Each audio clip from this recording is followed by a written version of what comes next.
Senate election के लिए मेंबरान कौमी असम्बली के लिए इलेक्शन कमीशन ने हिदायतनामा जारी कर दिया है। हिदायतनामे में कहा गया कि बॉल पॉइंट के जरिए बैलेट पेपर्स पर तरजीहात दर्ज करना होंगी। तरजीही उम्मीदवार के नाम के सामने 1 लिखना होगा, दूसरे उम्मीदवार के सामने 2 लिखना होगा।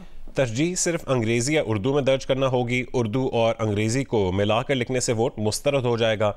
हिंसा एक से ज़्यादा नामों के सामने दर्ज होने से वोट मुस्तरद होगा। किसी उम्मीदवार के नाम के सामने हिंसा एक के साथ कोई दूसरा हिंसा दर्ज ना हो। सेनेट इलेक्शन के लिए मेंबरान कौमी असम्बली के लिए इलेक्शन कमीशन ने हिदायतनामा जारी कर दिया है। हिदायतनामे में कहा गया कि बॉल पॉइंट के जरिए बैलेट पेपर पर तरजीहात दर्ज करना होंगी। तरजीही उम्मीदवार के नाम के सामने 1 लिखना होगा, दूसरे उम्मीदवार के सामने 2 लिखना होगा। तरजीह सिर्फ अंग्रेज़ी या उर्दू में दर्ज करना होगी। उर्दू और अंग्रेज़ी को मिलाकर लिखने से वोट मुस्तरद हो जाएगा। हिंसा एक से ज़्यादा नामों के सामने दर्ज होने से भी वोट मुस्तरद हो जाएगा। किसी उम्मीदवार के नाम के सामने हिंसा एक के साथ कोई दूसरा हिंसा दर्ज ना हो।